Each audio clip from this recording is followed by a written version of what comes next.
चलिए आज मैं आपको बहुत ही अनोखा टाइप का विषय लेकर के आया हूँ। मतलब हम लोग क्या है सो देखेंगे। लिखा गया भारत का संक्षिप्त संविधान। समझ में आपको आ गया होगा। संक्षिप्त संविधान मतलब पूरी संविधान जो हमारी है उसको हम एक ही वीडियो में कंप्लीट करने जा रहे हैं। अब ये बहुत कठिन काम है, हो पाएगा या नहीं हो पाएगा मुझे नहीं पता है, लेकिन हम लोग कोशिश करने जा रहे हैं। वीडियो हो सकती है लंबी होगी, तो हम लोग शुरू करते हैं। जैसे इसमें क्या हम लोग जानेंगे, संविधान जो है एक ही वीडियो में कैसे हम लोग कंप्लीट करेंगे, जबकि मैं पूरी जितनी भी अनुच्छेद हैं संविधान में, हमारे सभी अनुच्छेद जिसको आर्टिकल्स इंग्लिश में कहते हैं, उस सबको कंप्लीट करने जा रहे हैं। सभी भाग जितने भी भाग हैं उन सभी भागों का हम लोग इसमें वर्णन करेंगे, और कौन कौन से भाग को किस किस अध्याय में विभाजित किया गया है उसका भी हम लोग विश्लेषण करेंगे। इस तरह की वीडियो आज से पहले आपने नहीं देखा होगा, मैंने नहीं देखा तो आप कहाँ से देखेंगे। और अब इसके बाद लोग बनाने की कोशिश करेंगे। ये पूरा संकलन भी जो है, पूरी जो कलेक्शंस है, ये बहुत मेहनत के बाद मैंने इसे भी किया है। तो मैं उम्मीद करता हूँ कि आपके लिए बहुत ही महत्वपूर्ण है, आपके साथियों के लिए, शिक्षकों के लिए बहुत ही महत्वपूर्ण है, जो निसंदेह इस वीडियो के ग्रोथ को, इस वीडियो को बहुत ज़्यादा लोगों तक ये स्वतः पहुंचाएगी। तो देखिए हम लोग शुरू करते हैं कैसे इसकी शुरुआत। जैसे संक्षिप्त में संविधान शुरू करने जा रहे हैं। अब संक्षिप्त में पहला भाग यानी हमारे संविधान का जो पहला भाग है ये क्या कहता है। पहले भाग में अनुच्छेद 1 से लेकर के और 4 तक प्रावधान किए गए हैं, जिसका नाम है संघ एवं राज्य क्षेत्र। अब देखिए अनुच्छेद 1 क्या कहता है, संघ राज्य क्षेत्र तथा उनके नाम अनुच्छेद 1 कहता है। अनुच्छेद 2 कहता है कि नए राज्यों का स्थापना एवं प्रवेश उसमें होगा। अनुच्छेद 3 कहता है कि नए राज्यों का गठन और उनके क्षेत्र सीमा नाम में परिवर्तन अनुच्छेद 3 के अंतर्गत किया जाता है। अनुच्छेद 4 जो हमारा है ये कहता है कि अनुच्छेद 2 और 3 के अधीन बनाई गई विधियों का वर्णन जो है ये अनुच्छेद 4 के अंतर्गत किया जाता है। अब 5 में आइए। अनुच्छेद 5 जो हमारा है ये 5 की हम लोग शुरुआत से पहले हम लोग देखेंगे भाग 2 हमारा शुरू हो जा रहा है। भाग 2 जो हमारा है इसमें अनुच्छेद 5 से लेकर के 11 तक मतलब नागरिकता का प्रावधान किया गया है। अनुच्छेद 5 से लेकर के 11 तक जो है इसमें नागरिकता का प्रावधान किया गया है।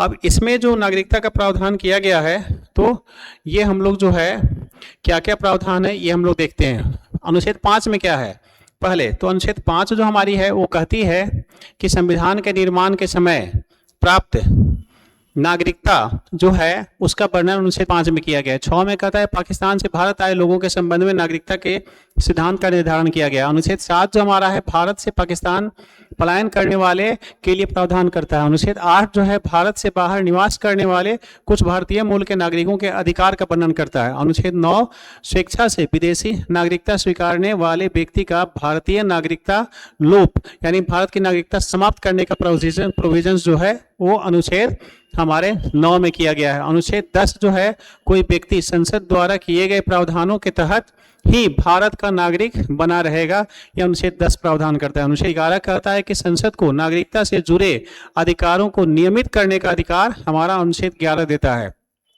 कि कोई भी संसद में नागरिकता जो है से जुड़े हुए जो भी अधिकार हैं वो इसी अनुच्छेद 11 के अंतर्गत ही आपको बनाए जाएंगे। अब देखिए भाग 3 में हमारा क्या प्रोविजंस है। भाग 3 यानी पार्ट 3 अनुच्छेद 12 से लेकर के अनुच्छेद 35 तक इसमें प्रावधान किए गए हैं, यानी मौलिक अधिकारों की बात कही जाती है। फंडामेंटल राइट्स जिसको आप कहते हैं। फंडामेंटल राइट्स में क्या होगा, फंडामेंटल राइट्स जो आपके लिए अधिकार होते हैं, आम नागरिकों के लिए जो अधिकार होते हैं जिसके खिलाफ आप कोर्ट में जा सकते हैं। अनुच्छेद 12 सबसे पहले हम लोग आता है, राज्य की परिभाषा अनुच्छेद 12 में की गई है। अनुच्छेद 13 में क्या है, तो मौलिक अधिकारों के मार्गदर्शन के लिए नियम बनाए गए हैं। समानता, उसके बाद सबसे पहले हम लोगों के पास आता है समानता का अधिकार। तो अनुच्छेद 14 जो है 14, 15, 16, 17, 18 जो है ये समानता के अधिकार का विश्लेषण करता है। तो इसमें क्या है, जैसे हमारा जो है अनुच्छेद आपको 14 जो है ये कहता है कि विधि के समक्ष सबको समान अधिकार प्रदान किए गए हैं। विधि यानी न्यायालय के समक्ष सबको समान अधिकार प्रदान किए गए। अनुच्छेद 15 कहता है धर्म, वंश, लिंग, जाति, निवास के आधार पर विभेद का निषेध करता है। मतलब कहीं भी धर्म, वंश हो, लिंग हो, जाति हो, निवास के आधार पर लोगों में भेदभाव नहीं कर सकते हैं। 16 जो है आरक्षण का प्रावधान करता है, और अनुच्छेद 17 जो है अस्पृश्यता का अंत करता है। अनुच्छेद 18 जो है औपनिवेशिक उपाधियों का पर प्रतिबंध लगाता है। उपनिवेश काल में जो भी उपाधि दिए गए थे राजा महाराजा इन सब चीजों का उनका आपका प्रतिबंध उस पर करता है। अनुच्छेद 18 यानी समापन की बात करता है। उसके बाद स्वतंत्रता के अधिकार शुरू हो जाता है। स्वतंत्रता के अधिकार जो हमारी जो है मौलिक अधिकार ये अनुच्छेद 19 में शुरू होता है। 19 में क्या है, भाषण एवं अभिव्यक्ति की स्वतंत्रता का वर्णन किया गया। अनुच्छेद 20 कहता है अपराधों के लिए दोष सिद्धि संबंधी संरक्षण कैसे जो है सो उसमें दिया जाएगा, इसके लिए है। अनुच्छेद 21 जो है जीवन एवं दैहिक स्वतंत्रता का अधिकार देता है। अनुच्छेद 22 जो है गिरफ्तारी एवं निरोध से संरक्षण का अधिकार प्रदान करता है। तब आता है हमारा शोषण के विरुद्ध अधिकार। अब ये तीसरा जो है शोषण के विरुद्ध अधिकार में क्या है, अनुच्छेद 23 जो है ये बताता है मानव के दुर्व्यापार तथा बलात् श्रम पर प्रतिषेध किया जाता है, मतलब उस पर रोक लगाई जाती है। अनुच्छेद 24 कहता है बच्चों के कारखाना खान संकटमय नियोजन आदि पर रोक लगाने का प्रावधान करता है। धार्मिक स्वतंत्रता के अधिकार, चौथा धार्मिक स्वतंत्रता के अधिकार की बात आती है। इसमें अनुच्छेद 35 की बात होती है, किसी भी धर्म को अबाध रूप से मतलब बिना किसी बाधा के मानने, उसका आचरण करने और प्रचार करने का अधिकार हमारा जो है ये देता है अनुच्छेद, हमारा जो अनुच्छेद है ये 25 अनुच्छेद ये देता है। अब हम लोग आगे की तरफ फिर बढ़ते हैं, आगे की तरफ जाते हैं हम लोग, अनुच्छेद 26 से शुरू करते हैं। तो अनुच्छेद 26 में क्या है, अनुच्छेद 26 कहता है धार्मिक संस्थानों को धार्मिक संस्थानों की स्थापना का अधिकार अनुच्छेद 26 देता है। अनुच्छेद 27 कहता है धार्मिक कार्यों में दी गई राशि पर कर अदायगी से छूट का प्रावधान करता है। अनुच्छेद 28 कहता है शिक्षण संस्थानों में धार्मिक शिक्षा में उपस्थित से छूट है। और उसके बाद आता है हमारा आगे संस्कृति एवं शिक्षा संबंधी अधिकार। तो अनुच्छेद 29 जो है 29 राज्य क्षेत्र के सभी नागरिकों को अपनी भाषा, लिपि और संस्कृति बनाए रखने का अधिकार देता है। अनुच्छेद 29। अनुच्छेद 30 जो है ये कहता है धार्मिक एवं भाषाई अल्पसंख्यक समुदायों को शैक्षणिक संस्थान स्थापित करने का अधिकार दिया जाता है अनुच्छेद 30 के अंतर्गत। फिर संपत्ति के अधिकार की बात आती है जो समाप्त कर दी गई, तो ये अनुच्छेद 31 में था जिसे निरस्त कर दिया गया है। समाप्त ध्यान रखेंगे, ये रिपील हो चुका है, रिपील निरस्त हो चुका है, यानी ये खत्म हो चुका है। संविधान निक उपचार का अधिकार शुरू होता है अनुच्छेद 32 से। अनुच्छेद 32 उच्चतम न्यायालय को मौलिक अधिकारों के संरक्षण का अधिकार दिया गया है। फिर अनुच्छेद 33 कहता है संसद को सशस्त्र बलों के मौलिक अधिकारों को समापन का अधिकार है। उसके बाद अनुच्छेद 34 कहता है मार्शल लॉ के प्रवर्तन का अधिकार प्रावधान करता है। अनुच्छेद 35 जो है संसद को मूल अधिकारों से संबंधित विधि निर्माण की शक्ति देता है अनुच्छेद 35। अब फिर हम लोग आगे जाते हैं, भाग 4 की शुरुआत हो जाती है। इन भाग 4 में 36 से लेकर के 51 तक 36 to 51 इसमें राज्य के नीति निर्देशक तत्व यानी डायरेक्टिव प्रिंसिपल्स ऑफ पॉलिसीज, ये जो हमारे हैं स्टेट पॉलिसीज का इसमें विश्लेषण किया गया है। अब इसमें 36 से ऊपर की तरफ अब हम लोग बढ़ रहे हैं, आगे के 51 तक 51 तक जा रहे हैं। पहला 36 में क्या है, परिभाषा दिया गया है। और 37 कहता है भाग 4 में भाग 4 के प्रावधानों के प्रवर्तन के लिए न्यायालय द्वारा बाध्यता पर रोक लगाई जाती है। उसी तरह अनुच्छेद 38 जो है ये कहता है लोक कल्याणकारी राज्य की स्थापना करने का प्रावधान अनुच्छेद 38 कहता है। अनुच्छेद 39 जो है 39 जो है बालकों का दास्ता एवं शोषण से रक्षा एवं निःशुल्क विधिक सहायता तथा समान न्याय का प्रावधान अनुच्छेद 39 कहता है। हालांकि 39 में भी 38 के प्रावधान हैं, लोक कल्याणकारी राज्य की स्थापना से जुड़े हुए कुछ बातें आपको की गई हैं। लेकिन अनुच्छेद 40 की बात करते हैं। अनुच्छेद 40 जो है ग्राम पंचायतों का गठन करता है। अनुच्छेद 41 जो है नागरिकों को सामर्थ्य के अनुसार काम पाने, शिक्षा पाने, वृद्धावस्था पेंशन पाने के लिए सहायता करने का प्रावधान करता है। अनुच्छेद 42 जो है महिलाओं को प्रसूति के काल में, प्रसूति यानी कि जब प्रसव की पीड़िया हो, उनके प्रसव का समय होता है, बच्चे जन्म देने की समय होती है, उस वक्त उनको सहायता करने के लिए राज्य को प्रावधान कराती है।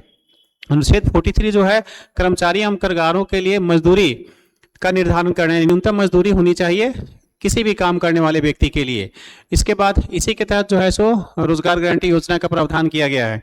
अनुच्छेद 44 जो है देश के नागरिकों के लिए एक समान सिविल संहिता कॉमन सिविल कोड की व्यवस्था का प्रावधान 44 करता है। अनुच्छेद 45 जो है सभी बच्चों के लिए प्रारंभिक शिक्षा के देखभाल की व्यवस्था करने का प्रावधान करता है। 46 जो है राज्य द्वारा कमजोर वर्गों का शोषण से मुक्ति का प्रावधान करता है। 47 जो है मादक पदार्थों के उपभोग पर प्रतिबंध करता है। 48 दुधारू एवं वाहक पशुओं के वध पर प्रतिबंध करता है।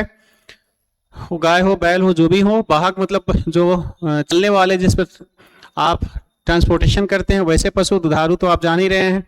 अनुच्छेद 49 जो है राष्ट्रीय एवं ऐतिहासिक महत्व वाले स्मारकों की सुरक्षा करता है। अनुच्छेद 50 जो है स्वतंत्रता एवं निष्पक्षता के लिए न्यायपालिका का कार्यपालिका से पृथककरण का प्रावधान करता है। 51 विश्व शांति एवं सुरक्षा की अभिवृद्धि का प्रावधान करता है। तब हम लोग इसके बाद जाते हैं अब आगे की ओर। अनुच्छेद 51 के ए में क्या प्रोविजन है। 51 का ए मतलब भाग 4 का ए पार्ट 4 का ए हो गया, मौलिक कर्तव्य की बात कही जाती है। तो ये मौलिक कर्तव्य जो है यानी कि अनुच्छेद 51 में जो है ये मौलिक कर्तव्य का प्रावधान किया गया है, जो पहले नहीं था, ये बाद में जो है ये इंदिरा गांधी ने संशोधन करके और इसको किया था, जिसके बारे में हम लोग आगे पढ़ेंगे।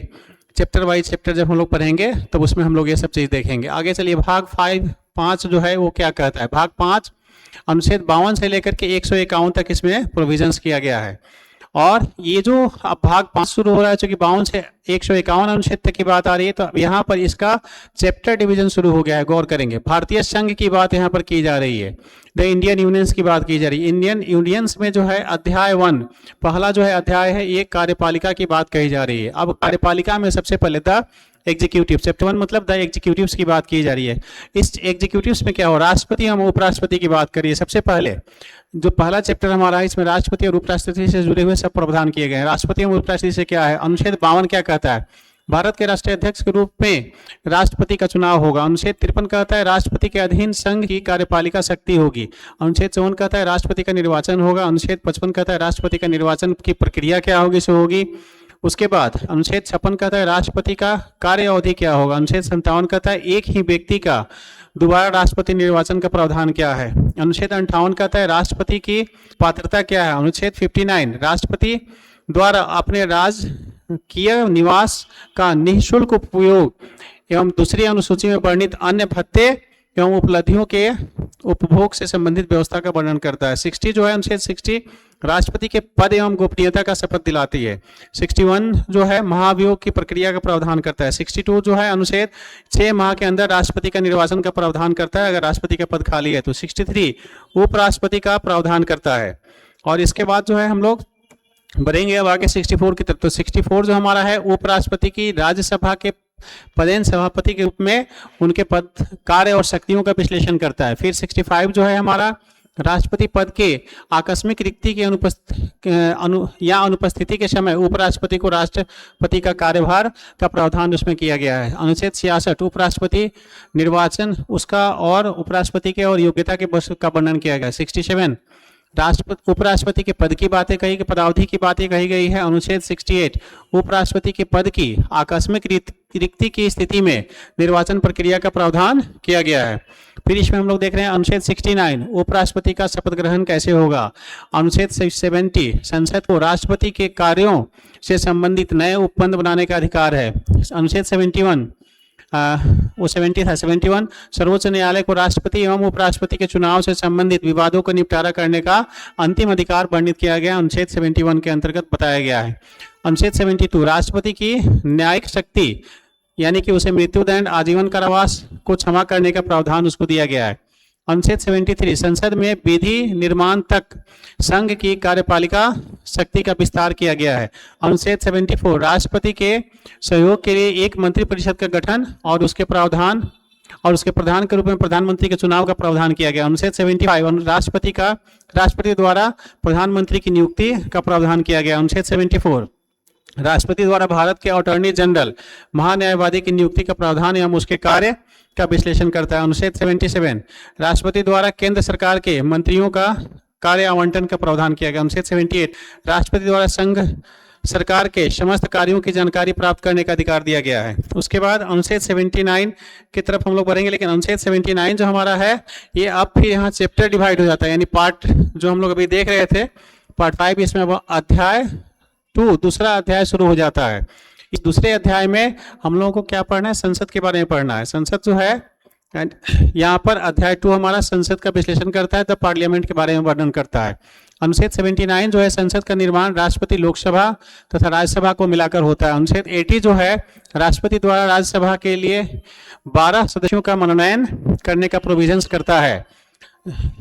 इसके बाद जो है अनुच्छेद 81 जो है लोकसभा की संरचना का विश्लेषण करता है। लोकसभा में सांसद की संख्या का निर्धारण ये 81 के अंतर्गत होता है। अनुच्छेद 82 जो है प्रत्येक जनगणना के बाद लोकसभा में सीटों के आवंटन, प्रत्येक राज्य के निर्वाचन क्षेत्रों में विभाजन का समायोजन का विश्लेषण करता है। अनुच्छेद 83 जो हमारा है ये लोकसभा का कार्यावधि निर्धारित करता है। अनुच्छेद 84 राज्यसभा का कार्यकाल, राज्यसभा संसद का एक अस्थायी निकाय है जिसका पूर्णतः विघटन नहीं किया जा सकता। ये प्रावधान अनुच्छेद 84 के अंतर्गत किया गया है। अनुच्छेद 85 की तरफ बढ़ते हैं। अनुच्छेद 85 संसद के सत्र का प्रावधान करता है। और अनुच्छेद 86 जो हमारा है, ये राष्ट्रपति के दोनों सदनों के संबोधन एवं संदेश प्रेषण का अधिकार देता है। अनुच्छेद 87 राष्ट्रपति को लोकसभा के लिए प्रत्येक साधारण निर्वाचन के पश्चात प्रथम सत्र के आरंभ में एक साथ समवेत मतलब शुरू करने, संसद के दोनों सदनों में अभिभाषण करने तथा संसद को उसका कारण बताने का प्रावधान करता है। अनुच्छेद 88 जो है मंत्रियों और भारत के महान्यायवादी को संसद में बोलने तथा भाग लेने का अधिकार प्रदान करता है। अनुच्छेद 89 जो है भारत का उपराष्ट्रपति राज्यसभा का पदेन सभापति होता है, ये प्रावधान करता है। अनुच्छेद 90 उपराष्ट्रपति का पद से हटाने, परित्याग या अवकाश का प्रावधान करता है। अनुच्छेद 91 उपसभापति की शक्ति किसी अन्य व्यक्ति के कार्यालय के कर्तव्यों का पालन करने या संसद में अध्यक्ष के रूप में कार्य करने का प्रावधान करता है। फिर इसके बाद अनुच्छेद 92 राज्यसभा के सभापति पतित्व पर रोक का प्रावधान करता है यदि उसे पद से हटाने का संकल्प विचाराधीन हो तब। मतलब अगर राज्यसभा के सभापति जो है उनको पद से हटाने के लिए प्रक्रिया चालू है तो फिर वो उसका सभापतित्व नहीं कर सकते हैं। अनुच्छेद 93 जो है लोकसभा के अध्यक्ष एवं उपाध्यक्ष की नियुक्ति का प्रावधान करता है। अनुच्छेद 94 लोकसभा के अध्यक्ष एवं उपाध्यक्ष का पद रिक्त होने या पद त्यागने या पद से हटाए जाने का प्रावधान करता है। अनुच्छेद 95 डिप्टी स्पीकर की शक्ति तथा किसी अन्य व्यक्ति के कार्यालय के कर्तव्यों का पालन करने तथा संसद के स्पीकर के रूप में कार्य करने का प्रावधान करता है। अनुच्छेद 96 अध्यक्ष या उपाध्यक्ष को अगर पद से हटाने का प्रावधान संसद में विचाराधीन होगा तो इस स्थिति में सभा की अध्यक्षता पर रोक लगा देने का प्रावधान करता है। अनुच्छेद 97 संसद के अध्यक्ष उपराष्ट्रपति राज्यसभा के सभापति के रूप में होते हैं। राज्यसभा के उपसभापति के वेतन एवं भत्तों का प्रावधान करता है अनुच्छेद 97। फिर हम लोग आगे की तरफ चलते हैं अनुच्छेद 98 के पास। 98 जो हमारा आर्टिकल है ये कहता है संसद के सचिवालय का प्रावधान करता है। फिर जो है अनुच्छेद 99 संसद के सदस्यों के का शपथ का प्रावधान करता है। फिर अनुच्छेद जो 100 हमारा है अनुच्छेद 100 अनुच्छेद की बात हम लोग कर रहे हैं तो 100 अनुच्छेद जो हमारा है संसद के सदनों में मतदान का प्रावधान करता है कि मतदान कैसे होगा। इसी अनुच्छेद के अंतर्गत ही अध्यक्ष को निर्णायक मत देने का प्रावधान किया गया अनुच्छेद 100 के अंतर्गत। यानी कि अगर सदन में दोनों ही पक्षों का मत इक्वल हो जाता है तो उस स्टेज में निर्णायक मत देने का प्रावधान संसद के संविधान के अनुच्छेद 100 के तहत किया गया। अनुच्छेद 101 संसद में सीटों के अवकाश के संबंध में प्रावधान किया गया। अनुच्छेद 102 संसद की सदस्यता के लिए अयोग्यता के बारे में प्रावधान किया गया। अनुच्छेद 103 मतलब अगर कोई सदस्य अयोग्य होता है तो उसका प्रावधान 102 के अंतर्गत किया जाएगा कि वो अयोग्य है तो क्या प्रावधान को पूरा करता है यानी प्रावधान के अंतर्गत है या नहीं है। अनुच्छेद 103 संसद में सदस्यों के अयोग्यता से जुड़े प्रश्न का निर्णय का प्रावधान करता है। फिर जो है अनुच्छेद 104 संसद में भाग लेने या मतदान करने वाले अयोग्य व्यक्तियों के दंड का प्रावधान करता है। 105 जो है संसद के अधिकारों एवं विशेषाधिकारियों को निर्दिष्ट करता है। 106 जो है संसद के सदस्यों के वेतन एवं भत्ते का प्रावधान करता है। अनुच्छेद 107 विधेयक के पुनर्स्थापना एवं उसे पारित करने का प्रावधान करता है। अनुच्छेद 108 लोकसभा एवं राज्यसभा के संयुक्त बैठक बुलाने का प्रावधान करता है। अनुच्छेद 109 धन विधेयक से संबंधित विशेष प्रक्रिया का प्रावधान किया गया है जिसके तहत लोकसभा में धन विधेयक पारित होने के बाद उसे राज्यसभा में विचार के लिए भेजने का प्रावधान है। अनुच्छेद 110 धन विधेयक का विश्लेषण एवं उसे संसद में पारित करने का प्रावधान करता है। अनुच्छेद 111 राष्ट्रपति द्वारा विधेयक की मंजूरी का प्रावधान करता है। अनुच्छेद 112 केंद्रीय वार्षिक बजट का प्रावधान करता है, कैसे प्रस्तुत होगा। अनुच्छेद 113 अनुमानों के संबंध में संसद की प्रक्रिया से संबंधित प्रावधान करता है। इसके अंतर्गत भारत के संचित निधि पर भारित व्यय से संबंधित अनुमानों में से अधिकांश को संसद के मतदान के लिए प्रस्तुत करने का प्रावधान किया गया है। 114 की तरफ हम लोग चलते हैं। अनुच्छेद 114 जो हमारा है ये कहता है अनुदानों की मांग जो है एवं विनियोग से संबंधित जो भी प्रावधान होंगे अनुच्छेद 114 के अंतर्गत होता है, यानी विनियोग विधेयक जिसको कहा जाता है। फिर अनुच्छेद 115 जो है अतिरिक्त या अधिक अनुदान के साथ अनुपूरक अनुदान का प्रावधान करता है। इसके बाद अनुच्छेद जो है सब विश्लेषण आपको आगे जरूरत के अनुसार से फिर आप लोग पढ़ेंगे चैप्टर बाई चैप्टर। अनुच्छेद 116 में संक्षेप में इसे भी कंप्लीट कर रहा हूँ। अनुच्छेद 116 लेखानुदान के लिए अग्रिम अनुदान के रूप में भारत की संचित निधि से अल्पकालिक व्यय की आवश्यकता को पूरा करने का प्रावधान इसके अंतर्गत 116 के अंतर्गत किया गया। अनुच्छेद 117 वित्त विधेयक से संबंधित प्रावधान है। अनुच्छेद 118 संसद को अपनी प्रत्येक सभा के लिए के प्रक्रिया तथा कार्य संचालन के लिए विनियमन का प्रावधान करता है। अनुच्छेद 119 संसद की वित्तीय व्यवस्था को समय पर पूरा करने के उद्देश्य से किसी वित्तीय विषय के संबंध में या धन के विनियोग के लिए किसी विधेयक के संबंध में संसद के प्रत्येक सदन की प्रक्रिया और व्यवसाय के संचालन को कानून के द्वारा विनियमित करने का प्रावधान करता है। अनुच्छेद 120 संसद को किसी सदस्य द्वारा अपनी राज्य की मातृभाषा में संबोधन करने का अधिकार देता है। अध्यक्ष या सभापति से अनुमति लेना अनिवार्य होता है, बिना अनुमति का वो नहीं बोल सकते हैं। इसके बाद चलिए आगे। अनुच्छेद 121 संसद में किसी भी सर्वोच्च न्यायालय या उच्च न्यायालय के न्यायाधीश के आचरण पर चर्चा पर प्रतिषेध करता है, मतलब रोक लगाती है। अनुच्छेद 121 अनुच्छेद 122 कहता है संसद की किसी कार्यवाही की वैधता पर प्रक्रिया की कथित अनियमितता के आधार पर सवाल उठाने का प्रतिषेध किया जाता है, मतलब आप ऐसा नहीं कर सकते हैं कि संसद की प्रक्रिया सही है या गलत है, इस पर आप सवाल नहीं उठा सकते हैं। इसके बाद आइए अनुच्छेद 123 क्या कहता है। अनुच्छेद 23 जो है हमारा अध्याय, अगला अध्याय शुरू हो गया, अध्याय 3 मतलब चैप्टर 3 की शुरुआत हो गई। इसमें राष्ट्रपति की विधायी शक्ति यानी लेजिस्लेटिव पावर ऑफ प्रेसिडेंट्स की चर्चा की गई है। राष्ट्रपति के पास संसद के अवकाश के समय अध्यादेश जारी करने का एकाधिकार है, जिसका वर्णन अनुच्छेद 123 में किया गया है। अब आइए फिर अध्याय 4 यहाँ पर शुरू हो जाता है, यानी केंद्रीय न्यायपालिका की बात, द यूनियन जुडिशियरी की बात हो जा रही है चैप्टर 4 में। अनुच्छेद 124 सर्वोच्च न्यायालय की स्थापना एवं संगठन का प्रावधान करता है। 125 न्यायाधीशों के वेतन भत्ते एवं अन्य लाभों का प्रावधान करता है। 126 सर्वोच्च न्यायालय के कार्यवाहक मुख्य न्यायाधीश की नियुक्ति का प्रावधान करता है। अनुच्छेद 127 सर्वोच्च न्यायालय में तदर्थ न्यायाधीशों की नियुक्ति का प्रावधान करता है। अनुच्छेद 128 भारत के मुख्य न्यायाधीश द्वारा आवश्यकता अनुसार राष्ट्रपति के सहमति के से सर्वोच्च न्यायालय के सेवानिवृत्त न्यायाधीशों की पुनः नियुक्ति का प्रावधान करता है। अनुच्छेद 128 अनुच्छेद 129 जो है सर्वोच्च न्यायालय को एक अभिलेख न्यायालय का दर्जा का प्रावधान करता है। अनुच्छेद 130 कहता है सर्वोच्च न्यायालय की सीट बेंच से जुड़े प्रावधान, यानी सर्वोच्च न्यायालय की सीट दिल्ली में है। भारत का सर्वोच्च न्यायालय दिल्ली या भारत के किसी अन्य स्थान पर केवल राष्ट्रपति की अनुमति से ही मुख्य न्यायाधीश को बैठने की स्वीकृति का प्रावधान करता है। अनुच्छेद 130 में ये प्रोविजंस किया गया है कि सर्वोच्च न्यायालय के जो मुख्य न्यायाधीश हैं जो है वो कहीं अन्य स्थान पर, दिल्ली के अतिरिक्त भी कहीं अन्य स्थान पर विशेष रूप से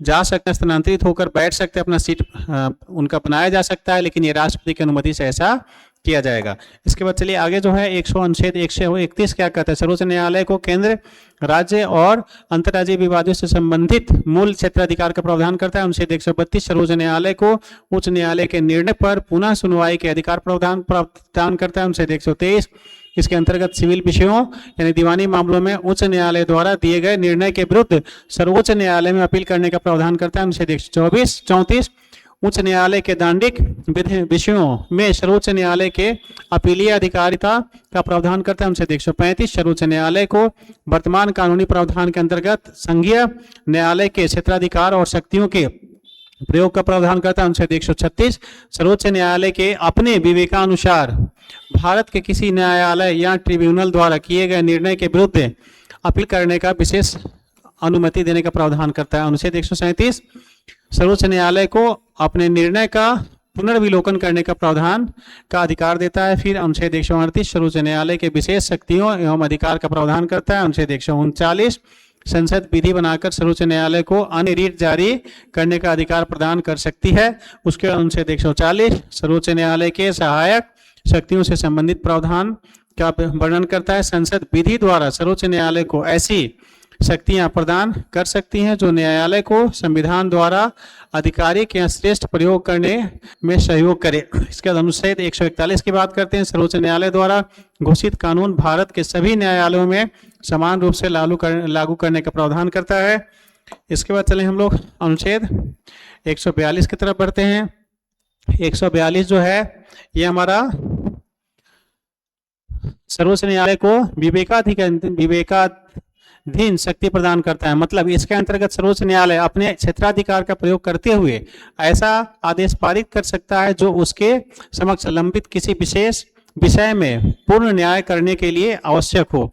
इसका अनुच्छेद 143 राष्ट्रपति को सर्वोच्च न्यायालय से सलाह लेने का अधिकार प्रदान करता है। अनुच्छेद 144 भारत के सभी प्रकार के सिविल एवं न्यायिक दंड अधिकारों के सर्वोच्च न्यायालय के सहयोगी के रूप में कार्य करने का प्रावधान करता है। फिर अनुच्छेद 145 सर्वोच्च न्यायालय को अपने क्रियाकलापों एवं प्रक्रिया को विनियमित करने के लिए स्वयं के नियमों को लागू करने का अधिकार है। अनुच्छेद 146 न्यायालय से संबंधित किसी पद पर राष्ट्रपति नियुक्ति संघ लोक सेवा आयोग से परामर्श पर करेगा यदि उस व्यक्ति का संबंध न्यायालय से नहीं हो, तब इस स्थिति में करता है 146 के अंतर्गत किया जा सकता है। मतलब किसी व्यक्ति को नियुक्त किया जा सकता है।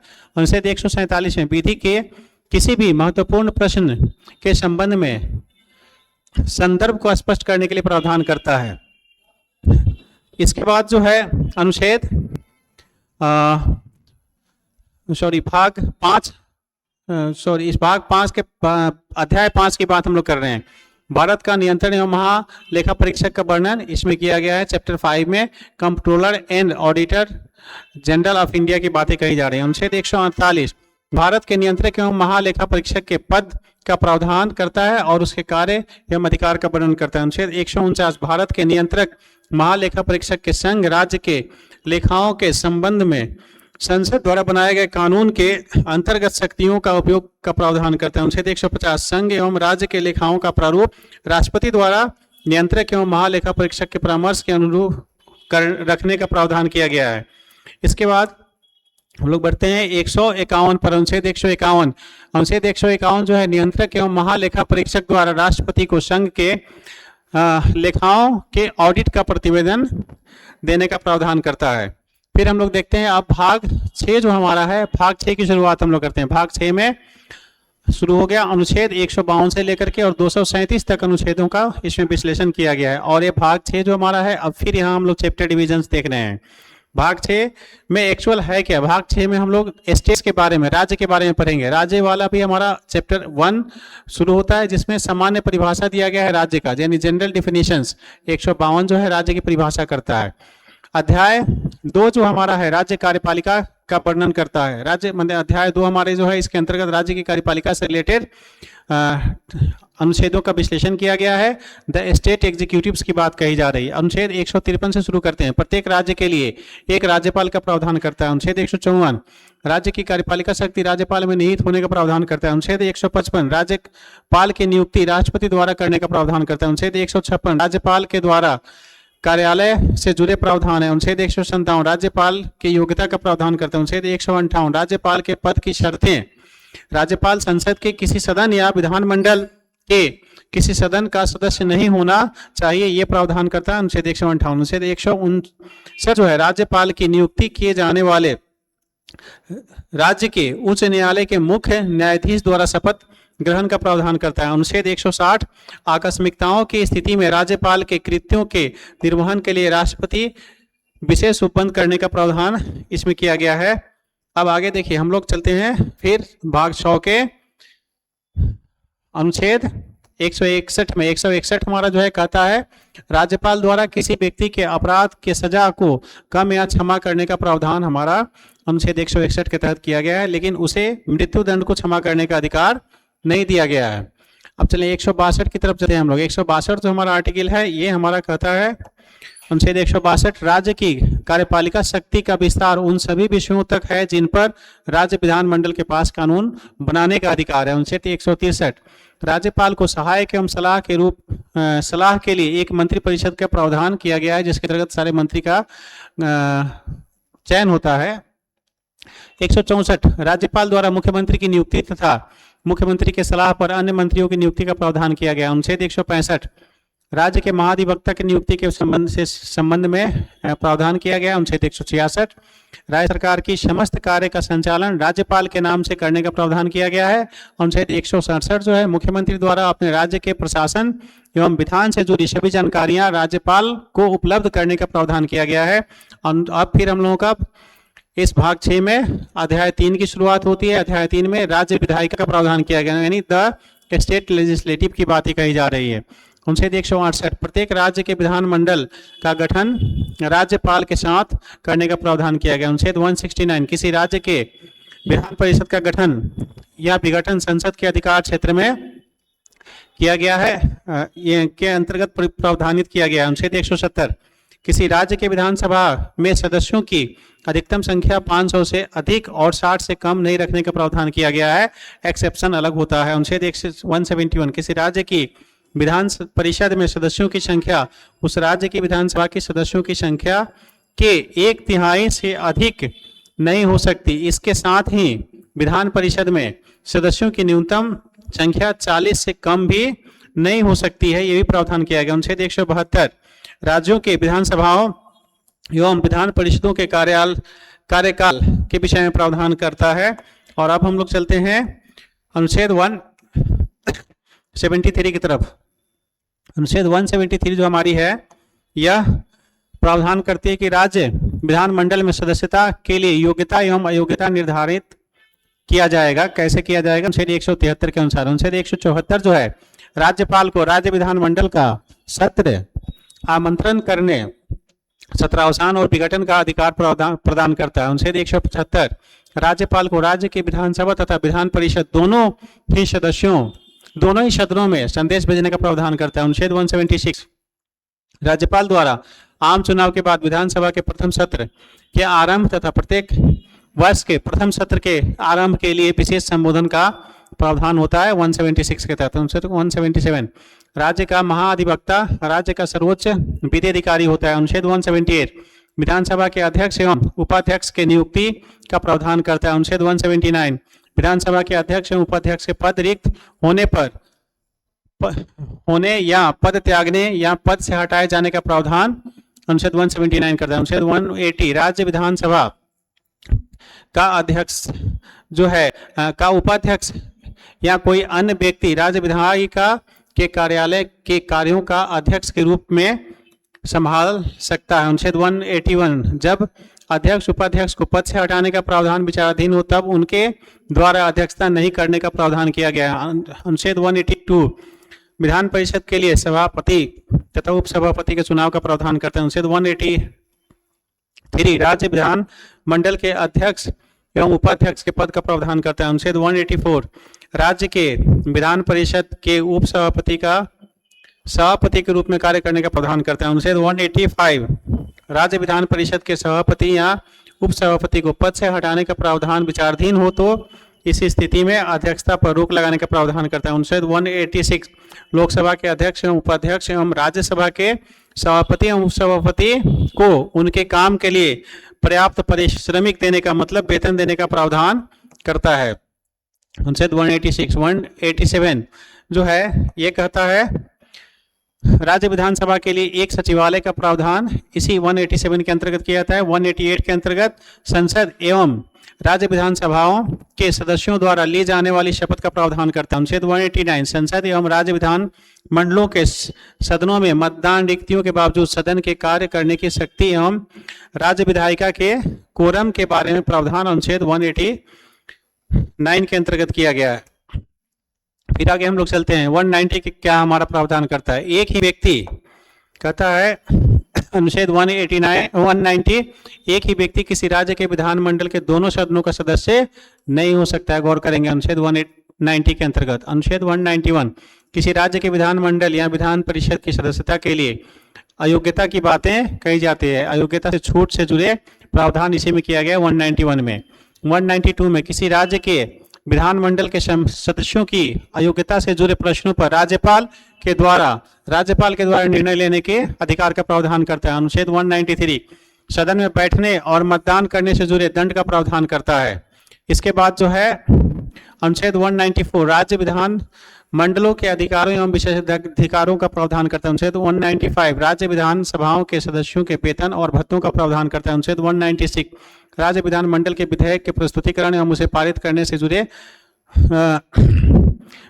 विषयों का प्रावधान करता है। अनुच्छेद 197 धन विधेयकों के अतिरिक्त अन्य विधेयकों के संबंध में विधान परिषद की शक्ति पर प्रतिबंध का प्रावधान करता है। अनुच्छेद 198 राज्य के विधानसभा में धन विधेयक प्रस्तुत नहीं करने का प्रावधान करता है। अनुच्छेद 199 किसी विषय के लिए उपबंध करने का वाला विधेयक एवं संशोधन राज्य की अनुशंसा से पुनः स्थापित प्रस्तावित किया जाएगा, ये प्रावधान अनुच्छेद 199 करता है। अनुच्छेद 200 राज्यपाल द्वारा विधेयकों पर सहमति देने या नहीं देने का प्रावधान करता है। अनुच्छेद 201 राज्यपाल द्वारा कोई विधेयक राष्ट्रपति के अनुमति के लिए आरक्षित रखने का प्रावधान करता है। अनुच्छेद 202 राज्य विधान सभा के बजट यानी वार्षिक वित्तीय विवरण जिसको कहते हैं का प्रावधान करता है। अनुच्छेद 203 उच्च न्यायालयों को अधीक्षण की शक्ति प्रदान करने का प्रावधान करता है। अनुच्छेद 204 राज्य की संचित निधि से धन निकासी या विनियोग का प्रावधान करता है। फिर अनुच्छेद 205 पर हम लोग चल रहे हैं। राज्य विधानमंडल जो है राज्य विधानमंडल के सदन या सदनों के समक्ष उस व्यय की अनुमानित राशि दर्शाने वाला अतिरिक्त विवरण का प्रावधान करता है। अनुच्छेद 206 राज्य विधानमंडल को लेखानुदान, ऋणानुदान और असाधारण अनुदान से संबंधित प्रावधान करता है। अनुच्छेद 207 कोई विधेयक जिसके अधिनियमित और प्रवर्तन में लाए जाने वाले राज्य की संचित निधि से व्यय होना अपेक्षित होगा, राज्य विधानमंडल के किसी सदन द्वारा तब तक पारित नहीं किया जाएगा जब तक राज्यपाल ने उस विधेयक पर विचार करने के लिए उस सदन से सिफारिश नहीं कर दी है। अब देखिए उसके बाद अनुच्छेद 208 किसी राज्य के विधानमंडल का कोई सदन इस संविधान के उपबंधों के अधीन रहते हुए अपनी प्रक्रिया तथा अपने कार्य संचालन के विनियमन के लिए नियम बना सकती है। अनुच्छेद 209 किसी राज्य का विधानमंडल वित्तीय कार्य को समय पर पूरा करने के प्रयोजन के लिए किसी वित्तीय विषय के संबंध में या राज्य की संचित निधि में से धन की विनियोग के लिए किसी विधेयक के संबंध में राज्य विधान मंडल के सदनों की प्रक्रिया और उनके कार्य के संचालन को कानून द्वारा विनियमित करने का प्रावधान करता है। 210 अनुच्छेद जो है विधानमंडल में प्रयोग की जाने वाली भाषा से संबंधित प्रावधान करता है। अनुच्छेद 211 विधानमंडल में किसी राज्य के सर्वोच्च न्यायालय या उच्च न्यायालय के न्यायाधीश के कर्तव्यों के निर्वहन में आचरण पर चर्चा करने पर रोक लगाने का प्रावधान करते हैं। अनुच्छेद 212 किसी राज्य के विधानमंडल के अधिकारी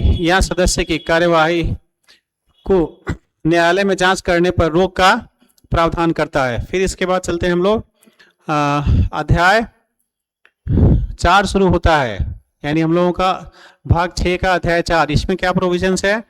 इसमें प्रोविजन है राज्यपाल की विधायी शक्तियों का वर्णन किया गया है। अनुच्छेद 213 जो हमारा है, राज्यपाल को विधानमंडल के अवकाश के दौरान अध्यादेश जारी करने का अधिकार दिया जाता है, जो राष्ट्रपति के बारे में हम लोग पढ़े थे, सेम यहाँ राज्यपाल को भी है।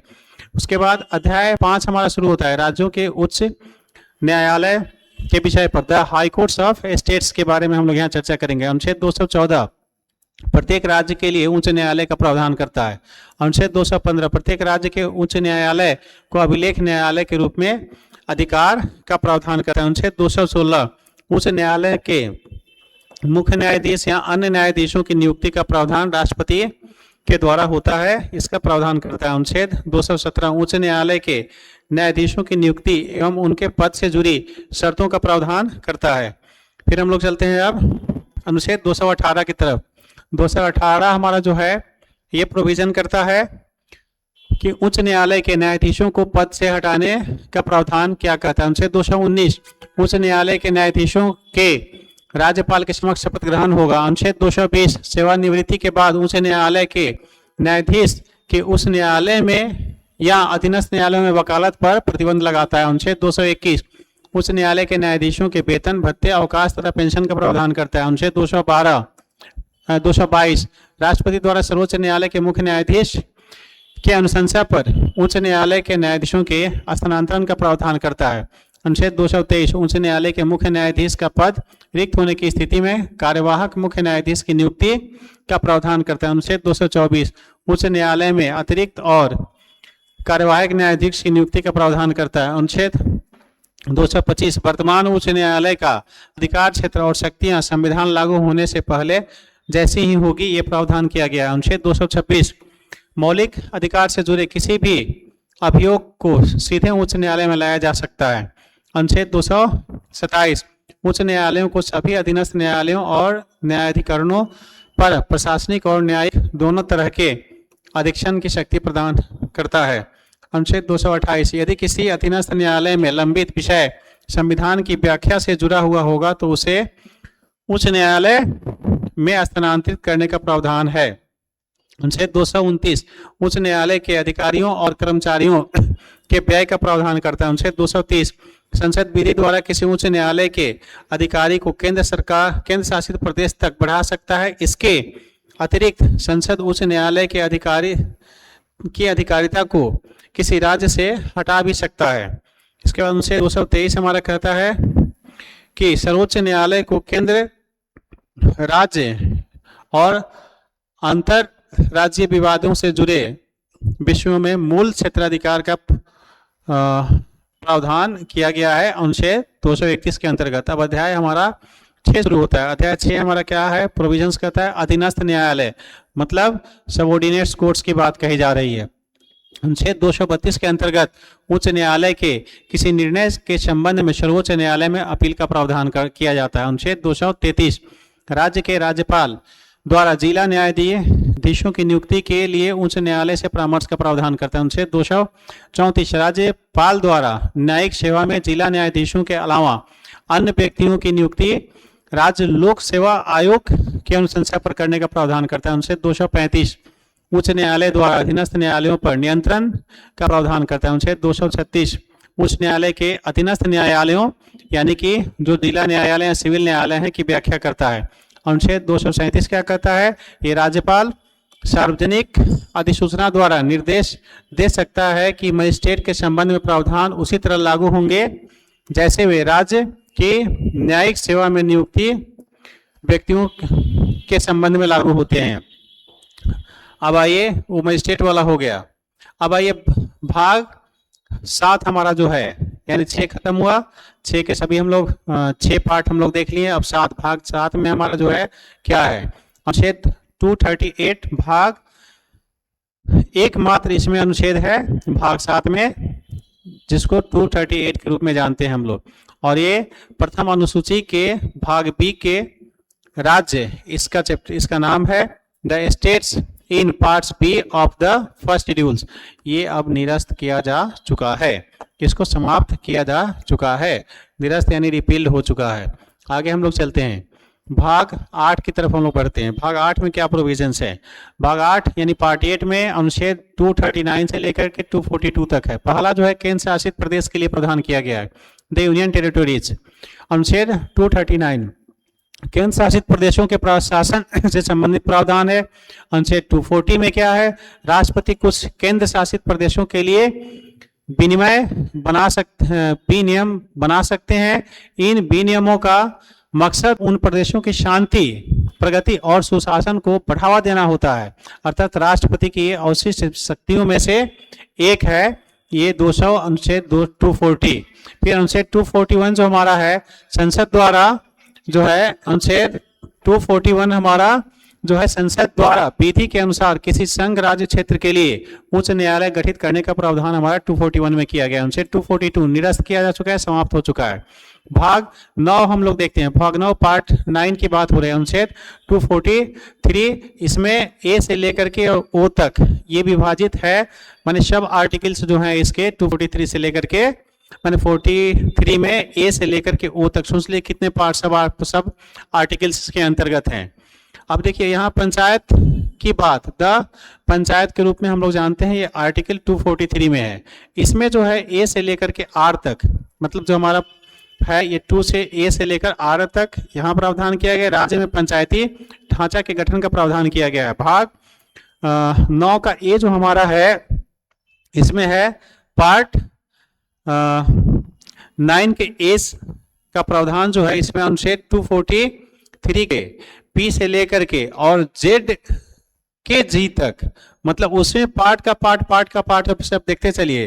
पी 243 का पी 243 का पी आएगा, फिर ये बढ़ेगा 243 का जेड जाएगा और जेड में भी फिर शुरू होगा ए बी सी करके, ऐसे जो है जाएगा कहाँ तक, जी तक जाएगा। ये सब आर्टिकल्स के भी सब आर्टिकल्स हैं, ठीक है। उपनुच्छेद के भी उपनुच्छेद हैं। इसमें नगर पालिका का प्रावधान किया गया है, म्युनिसिपल्स का प्रावधान किया गया है, राज्यों के नगर निगम से संबंधित प्रावधान किए गए हैं। इसके बाद जो है हम लोग चलते हैं भाग 9 के बी में। यहाँ इसका भी देखिए अब विभाजन कितना किया गया है। लोग कहीं कहीं आप देखेंगे, कहेंगे कि उपनुच्छेदों को मिला करके तो इतना हो गया, तो आप सोचिए कि ये आप काउंट कर लीजिएगा तो कितना हो जाएगा। ये उपनुच्छेद अनुच्छेद नहीं होता है, ये आप समझ लेंगे। यानी आर्टिकल्स ही आर्टिकल्स होते हैं जिसकी टोटल काउंटिंग हम लोग कर रहे हैं, सब आर्टिकल्स नहीं होते हैं। यहाँ उसका डिवीजन करेंगे तो बहुत ज़्यादा हो जाएगा। यानी भाग 9 के बी में जो है यहाँ अनुच्छेद जो हम लोग 243 देख रहे थे, तो 243 के जेड ए से लेकर के जेड टी तक फिर से हम लोग जाता है। इसमें सहकारी समितियों से संबंधित प्रावधान किए गए हैं। फिर इसके बाद भाग 10 हमारा शुरू होता है। भाग 10 अनुच्छेद 244 की बातें कही जाती है। इसमें अनुसूचित एवं जनजातीय क्षेत्रों का विश्लेषण किया गया है।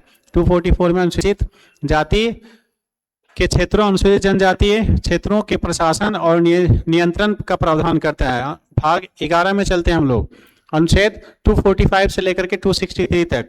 इसमें संघ एवं राज्यों के बीच संबंध का विश्लेषण किया गया। इसे फिर चैप्टर में डिवाइड किया जा रहा है। चैप्टर 1 यानी भाग 1 विधायी संबंध, मतलब संघ और राज्यों के बीच में विधायी संबंध क्या होगा, लेजिस्लेटिव रिलेशंस क्या होगा।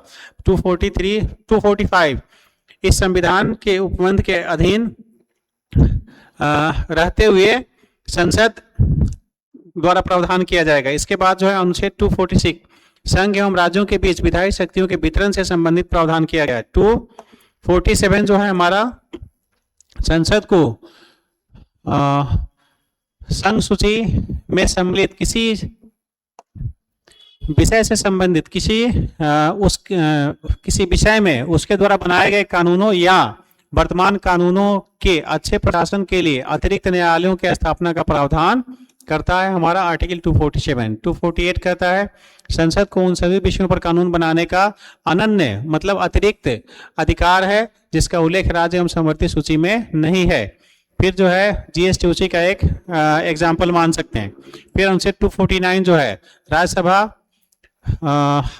राज्य सूची में सम्मिलित किसी भी विषय पर कानून बना सकती है अगर राज्यसभा में उपस्थित और मत देने वाले सदस्यों को 2/3 बहुमत प्राप्त हो तब। फिर अनुच्छेद 245 को हम लोग देख रहे हैं। अनुच्छेद 245 जो हमारा है ये आपातकाल की स्थिति में राज्य सूची के विषय के संबंध में विधि बनाने की संसद की शक्ति का प्रावधान इसमें किया गया। अनुच्छेद 251 में संघ और राज्य कानूनों के बीच असंगतता की स्थिति में राज्य कानून शून्य हो जाएगा, ये प्रावधान किया गया। यानी कि अगर राज्य ने अगर कानून बनाया है तो संघ और उसके बीच में अगर कोई विवाद होता है तो संघ का कानून मान्य होगा, राज्य का कानून मान्य नहीं होगा, वो स्वतः निरस्त हो जाएगा।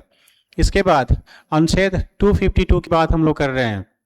तो अनुच्छेद 252 में हम लोग चल रहे हैं। इसको आप जान रहे हैं कि क्या है, संसद 2 या अधिक राज्यों के लिए सहमति से कानून बना सकती है। ऐसा दोनों राज्यों के विधानमंडल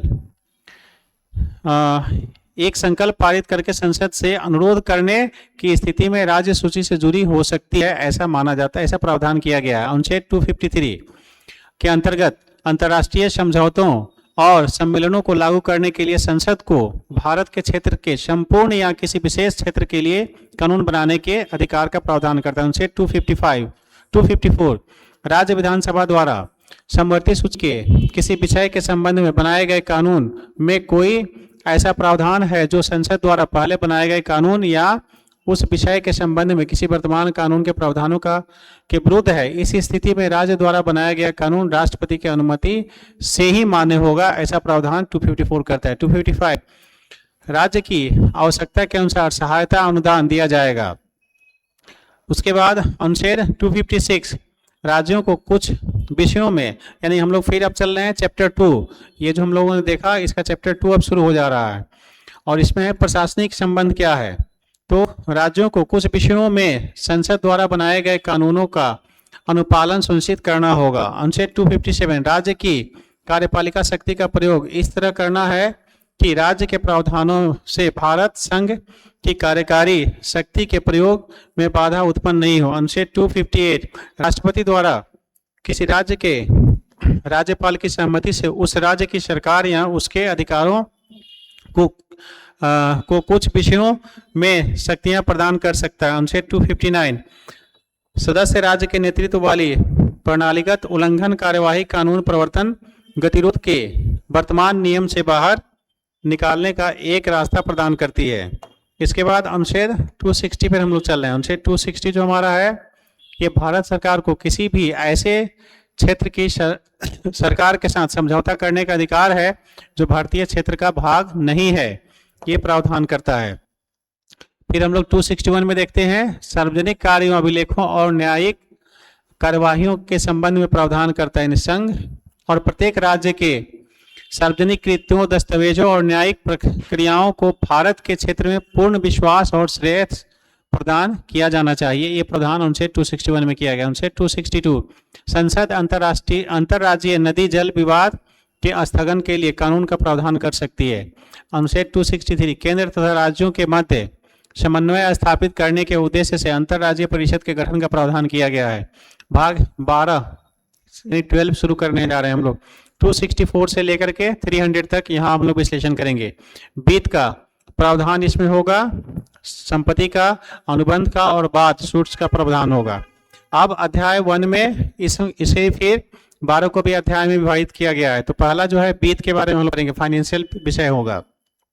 264 केंद्र तथा राज्यों के मध्य राजस्व के स्रोतों का स्पष्ट विभाजन करने का प्रावधान करता है। 265 विधि के प्राधिकार के बगैर कोई कर नहीं लगाया जाएगा और ना ही संग्रहित किया जाएगा। उनसे 266 भारत एवं राज्यों के संचित निधियों और लोक लेखा के विषयों के प्रावधान का प्रावधान करता है। अनुच्छेद 267 भारत की आकस्मिक निधि की स्थापना का प्रावधान करता है। अनुच्छेद 268 इसके अंतर्गत संघ द्वारा आरोपित कर के लिए प्रावधान किया जाता है, लेकिन वह कर राज्यों द्वारा एकत्र और विनियोजित किया जाएगा।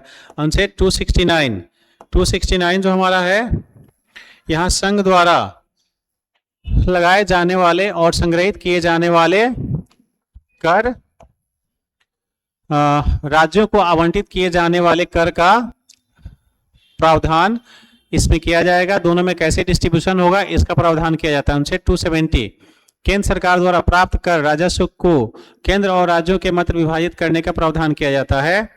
अब इसके बाद हम लोग चलते हैं कि अनुच्छेद 271 संसद किसी भी समय संघ के लिए उन शुल्कों या करों में अधिभार बढ़ा सकता है जो अनुच्छेद 269 एवं 270 में निर्दिष्ट हैं। अनुच्छेद 272 में क्या कहता है, संघ द्वारा लगाए गए और संग्रहित किए गए करों को संघ एवं राज्यों के मध्य विभाजित करने का प्रावधान करते हैं। अनुच्छेद 273 जूट और जूट जुड़े उत्पादों पर निर्यात शुल्क के बदले असम, बिहार, उड़ीसा और पश्चिम बंगाल को राजस्व में मदद के लिए हर साल अनुदान का प्रावधान करता है। अनुच्छेद 274 जो है कराधान को प्रभावित करने वाले विधायकों के लिए राष्ट्रपति की पूर्व अनुशंसा आवश्यक है जिसमें राज्यों के हित जुड़े हों। अनुच्छेद 275 संसद को किसी राज्य को सहायता अनुदान देने का अधिकार प्रदान करता है। अनुच्छेद 276 व्यवसाय 276 जो है व्यवसाय कर से जुड़े प्रावधान का केस से संबंधित है। अनुच्छेद 277 संविधान लागू होने के समय होने से पहले राज्य तथा स्थानीय निकाय द्वारा वैध रूप से लगाए गए करों को तब तक लगाया जा सकता है जब तक कि संसद इसके विपरीत कानून नहीं बना दे। यह वित्त संबंधी अनुबंध शीर्षक बचत के अंतर्गत आता है। अनुच्छेद 278 निरस्त हो चुका है यानी रिपीट हो गया, समाप्त हो गया। अनुच्छेद 279 की बात करें, शुद्ध आय की गणना और करों के वितरण से जुड़े वित्तीय विषयों से संबंधित है। अनुच्छेद 280 वित्त आयोग के गठन का प्रावधान करता है। 281 वित्त आयोग की अनुशंसाओं से संबंधित प्रावधान का है। अनुच्छेद 282 केंद्र और राज्य दोनों को किसी भी सार्वजनिक उद्देश्य के लिए अनुदान देने का प्रावधान किया गया है। अनुच्छेद 283 समेकित निधियों, आकस्मिक निधियों, सार्वजनिक खातों में जमा धन अभिरक्षा के विषय से जुड़ा हुआ है। अनुच्छेद 284 लोक सेवाओं और न्यायालयों द्वारा प्राप्त वाद कार्यों की जमा राशियों और अन्य धन राशियों की अभिरक्षा का प्रावधान करता है। अनुच्छेद 285 संघ की संपत्ति को राज्यों द्वारा लगाए गए कर से मुक्त रखने का प्रावधान करता है। फिर उसके बाद 284 जो है 286 राज्य द्वारा किसी वस्तु के राज्य से बाहर क्रय विक्रय या उसके निर्यात की स्थिति में कर नहीं लगाने का प्रावधान करता है। अनुच्छेद 287 बिजली पर करों से छूट का प्रावधान करता है। अनुच्छेद 288 बिजली एवं पानी पर राज्यों द्वारा विशेष स्थिति में कर का प्रावधान करता है। मतलब पानी पर भी कर लगाया जा सकता है, सिर्फ बिजली की बात नहीं कही जा रही है। इसके बाद आइए 289 संघ की बात करें, पानी पर कर तो चल ही रहा है, बोतल वाला पानी जो आप पीते हैं उस पर कर चलता है, बस ऐसे जनरल पानी पर नहीं है, वो भी सरकार चाहे तो कर सकती है। अनुच्छेद 289 संघ द्वारा राज्य सरकार के कराधान को नियंत्रित करने का प्रावधान करता है। अनुच्छेद 290 कुछ खर्च एवं पेंशन के संबंध में समायोजन है। अनुच्छेद 291 निरस्त हो चुका है, समाप्त किया जा चुका है। अनुच्छेद 292 केंद्र सरकार के ऋण लेने का प्रावधान करता है। अनुच्छेद 293 राज्यों द्वारा ऋण लेने का प्रावधान करता है। फिर अब हम लोगों का आता है अध्याय 3 संपत्ति अनुबंध अधिकार देनदारियां और दायित्वों से जुड़ी हुई है, वाद से जुड़ी हुई है। प्रॉपर्टी है, कॉन्ट्रैक्ट्स है, राइट्स है, लायबिलिटीज है, ऑर्गेनाइजेशंस एंड सूट्स की बात करिए। 294 क्या कहता है, कुछ स्थितियों में संपत्ति अनुबंध अधिकार देनदारियों और दायित्वों के उत्तराधिकार का प्रावधान करता है। उनसे 295 अन्य स्थितियों में संपत्ति अनुबंध अधिकार देनदारियां एवं दायित्वों के उत्तराधिकार का प्रावधान करता है। उनसे 296 राजगद्दी व्यापगत या सद्भावना के रूप में प्रोद्भूत संपत्ति से संबंधित प्रावधान करता है। राज्य वगैरह की संपत्ति को लेने वगैरह से बहुत सारी बातें इसमें 296 के अंतर्गत आता है। अनुच्छेद 297 प्रादेशिक जल के बाद महाद्वीपीय सेल्फ शब्द को इसी के अंतर्गत जोड़ा गया। अनुच्छेद 298 किसी व्यापार को करने के लिए संघ एवं राज्य की कार्यकारी शक्ति के विस्तार का प्रावधान करता है।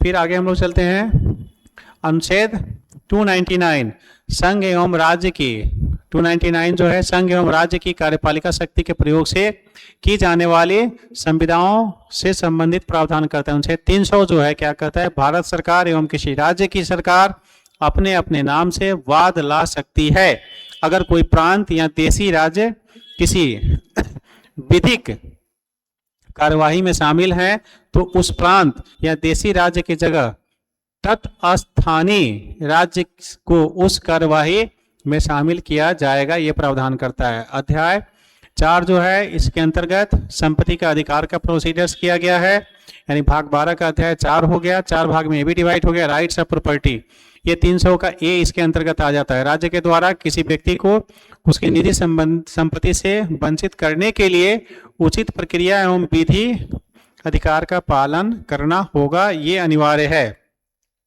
अब आइए अनुच्छेद भाग 13 में क्या है, पार्ट 13 में क्या है, अनुच्छेद 301 से लेकर 307 तक इसके अंतर्गत हम लोगों को पढ़ना है। इसमें भारतीय संघ शासित प्रदेश के अंतर्गत व्यापार वाणिज्य एवं अनन्य संसर्ग के बारे में हम लोग पढ़ेंगे। Trade commerce and inter courses with in the territories of India. अनुच्छेद 301 भारत में व्यापार वाणिज्य और समागम की आज़ादी का प्रावधान करता है। अनुच्छेद 302 संसद को व्यापार वाणिज्य और समागम पर प्रतिबंध का प्रावधान करता है। अनुच्छेद 303 संसद और राज्य विधानमंडल को व्यापार वाणिज्य पर ऐसे कानून बनाने को रोकता है जो एक या अधिक राज्यों के साथ भेदभाव करते हो। अनुच्छेद 304 राज्यों के बीच व्यापार वाणिज्य और समागम पर प्रतिबंध का प्रावधान करता है। इसके बाद चलिए 305 पर चलते हैं। अनुच्छेद 305 राज्य के एकाधिकार के लिए वर्तमान कानूनों की रक्षा का प्रावधान करता है। 305 एकाधिकार की बात राज्यों को की गई है। और अनुच्छेद 306 निरस्त हो गया, समाप्त किया जा चुका है। अनुच्छेद 307 पर बात करें, संसद द्वारा अनुच्छेद 301 304 के प्रयोजनों को कार्यान्वित करने के लिए प्राधिकारी की नियुक्ति करने का करने से संबंधित प्रावधान करता है। भाग 14 में अब हम लोग आ गए हैं। भाग 14 पार्ट 14 की बात करें, अनुच्छेद 308 से लेकर के और 314 तक इसमें हम लोग देखेंगे। संघ एवं राज्य के बीच सेवाओं से जुड़ी हुई है, services under the union and states है। इसमें भी अध्याय यानी 14 का भी अध्याय शुरू हुआ। अध्याय पहला सेवा की बात कही जा रही है, सर्विसेज की बात।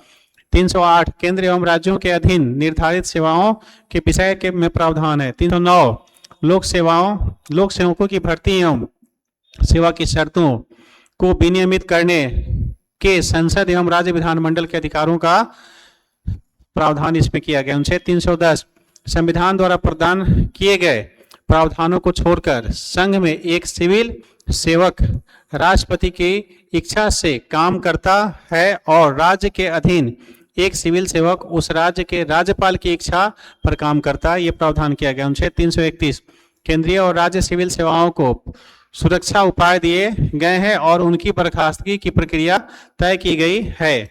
इसके बाद सिविल सेवकों को मनमाने ढंग से पद से नहीं हटाया जा सकता, ये प्रावधान किया गया। अनुच्छेद 312 संसद संघ और राज्यों के लिए एक या एक से अधिक अखिल भारतीय सेवाएं बना सकती हैं। इनमें अखिल भारतीय न्यायिक सेवा भी शामिल है, अनुच्छेद 312 के अंतर्गत। अनुच्छेद 313 पर हम लोग चलते हैं। संविधान लागू होने से ठीक पहले लागू सभी नियम संविधान लागू होने के बाद भी किसी सार्वजनिक सेवा या पद पर लागू होते हैं। अनुच्छेद 314 निरस्त किया जा चुका है, समाप्त किया जा चुका है। उनसे अब चलते हैं हम लोग अध्याय 2 में लोक सेवा आयोग के 14वां में हम लोग चल रहे हैं। इसमें लोक सेवा आयोग का प्रोविजन है, पब्लिक सर्विस कमीशन की बात करने जा रही है। 315 जो है संघ लोक सेवा आयोग एवं राज्य लोक सेवा आयोग के से संबंधित प्रावधान करता है। 316 संघ लोक सेवा आयोग के सदस्यों की नियुक्ति पदावधि के विषय में प्रावधान करता है। और इसके बाद जो है अनुच्छेद 317 उसमें का जो है किसी लोक सेवा आयोग के अध्यक्ष या किसी अन्य सदस्य को दुर्व्यवहार के लिए राष्ट्रपति के आदेश द्वारा ही पद से हटाने का प्रावधान किया गया है 317 के अनुसार। उनसे 318 हमारा क्या कहता है, संघ के सदस्यों एवं कर्मचारियों की सेवा से संबंधित नियम बनाने की आयोग की शक्ति का प्रावधान किया गया। अनुच्छेद 319 यदि कोई लोक सेवा आयोग का सदस्य अपना पद त्याग देता है तो उसके पुनः उस पद पर नियुक्ति पर प्रतिबंध का प्रावधान अनुच्छेद 319 के अंतर्गत किया गया। अनुच्छेद 320 संघ और राज्य लोक सेवा आयोग का यह कर्तव्य होगा कि क्रमशः संघ की सेवाओं और राज्य की सेवाओं में नियुक्ति के लिए परीक्षाओं का संचालन करें। अनुच्छेद 321 लोक सेवा आयोगों के कार्यों के विस्तार करने की शक्ति का प्रावधान करता है। अनुच्छेद 322 लोक सेवा आयोग का व्यय संचित नीति पर भारित करने का प्रावधान करता है। अनुच्छेद 323 संघ एवं राज्य के लिए लोक सेवा आयोग की स्थापना का प्रावधान करता है। इसके बाद अनुच्छेद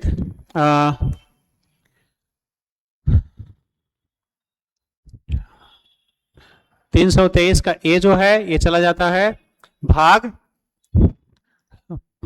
14 के ए में। इसमें मतलब भाग 14 का एक फिर तोड़ दिया गया है, लोग इसको अलग भाग जोड़ लेते हैं, लेकिन ये अलग भाग नहीं है, 14 का ही ए है, इसलिए ये भाग टोटल भाग में इसको सम्मिलित हम लोग नहीं कर सकते हैं।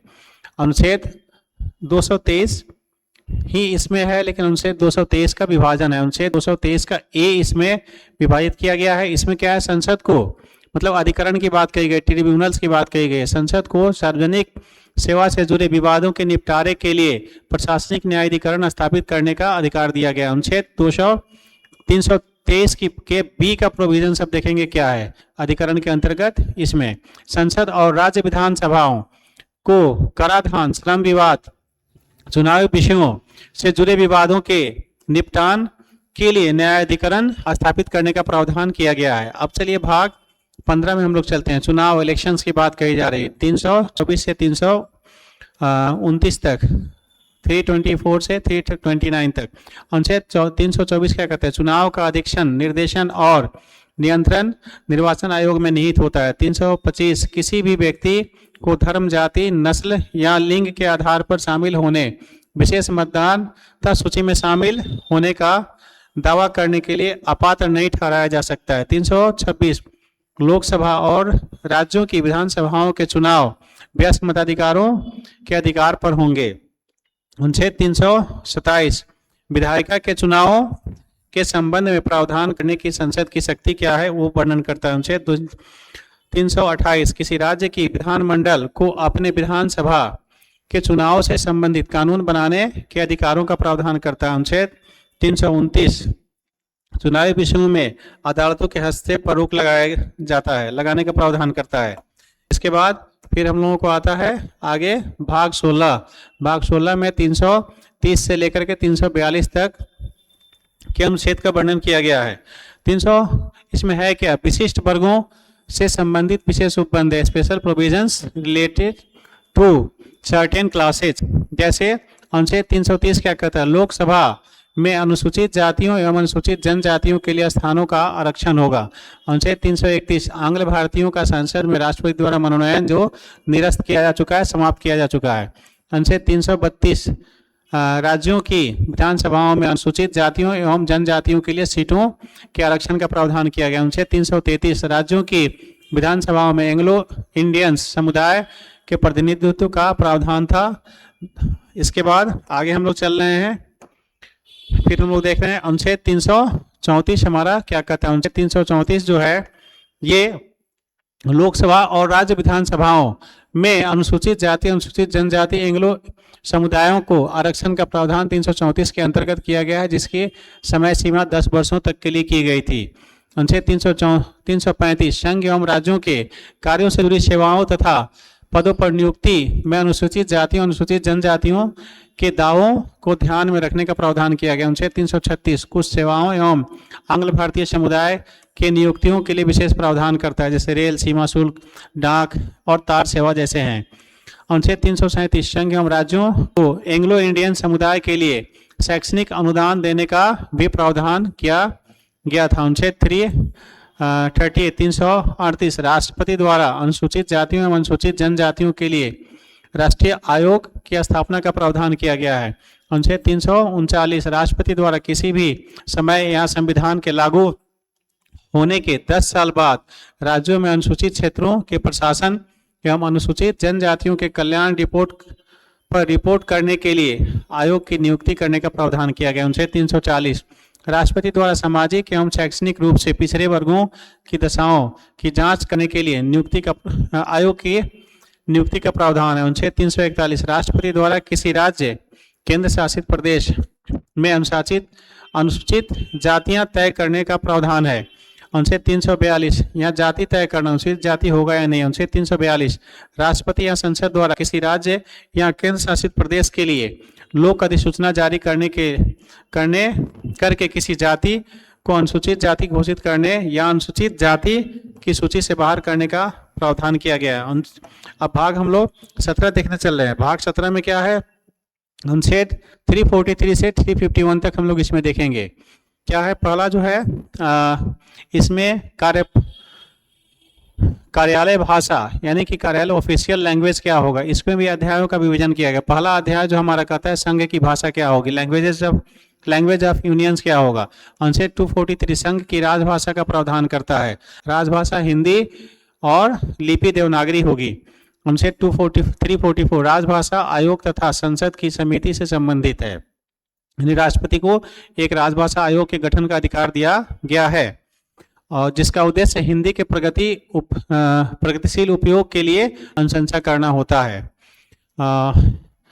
इसमें एक अध्यक्ष और 8वीं अनुसूची में बताई गई भाषाओं के प्रतिलिपि सम्मिलित होते हैं। इसके बाद अध्याय 2 की बात हो रही है, क्षेत्रीय भाषाओं की बात करें, रीजनल लैंग्वेजेस की बात कही जाती है। 345 जो हमारा अनुच्छेद है, राज्य की आधिकारिक भाषा या भाषाओं के उल्लेख से संबंधित प्रावधान करता है। यह उच्च न्यायालय या उच्चतम न्यायालय में प्रयुक्त होने वाली भाषा के बारे में और अधिनियमित विधेयक आदि के भाषाओं के बारे में प्रावधान करता है। उनसे 246 किसी राज्य या दो राज्यों के बीच संघ या राज्यों के बीच प्रचार या संचार के लिए आधिकारिक भाषा से संबंधित प्रावधान है। उनसे 347 राष्ट्रपति को राज्य की किसी भाषा को शासकीय मान्यता प्रदान करने का प्रावधान करता है। फिर इसका भाग 3 क्या होता है, सर्वोच्च न्यायालय उच्च न्यायालय अन्य की भाषाओं से संबंधित प्रावधान करता है। Languages of the supreme court, high courts and ETC etcetera.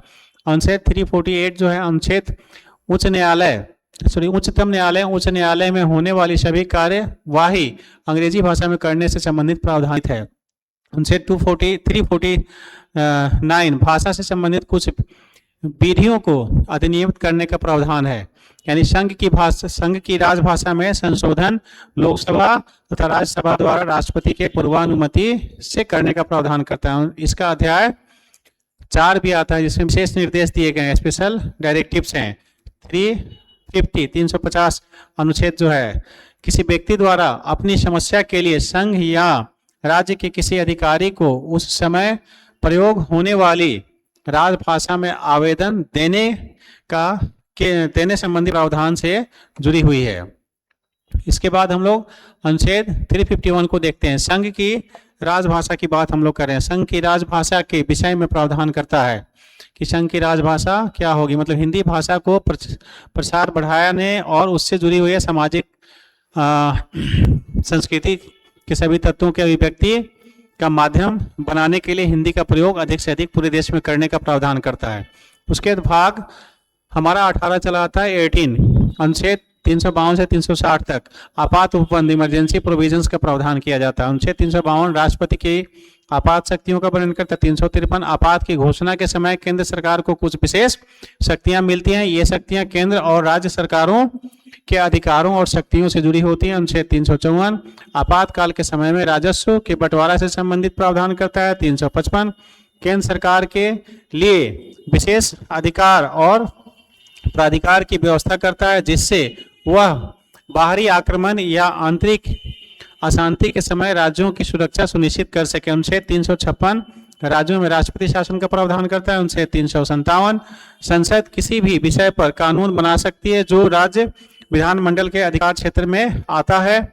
फिर अनुच्छेद 358 आपातकाल की घोषणा होने पर अनुच्छेद 19 के तहत आने वाले सभी मौलिक अधिकार स्वतः निलंबित हो जाते हैं, इसका प्रावधान करता है। अनुच्छेद 359 राष्ट्रपति को आपातकाल के दौरान कुछ मौलिक अधिकारों को निलंबित करने का प्रावधान करता है।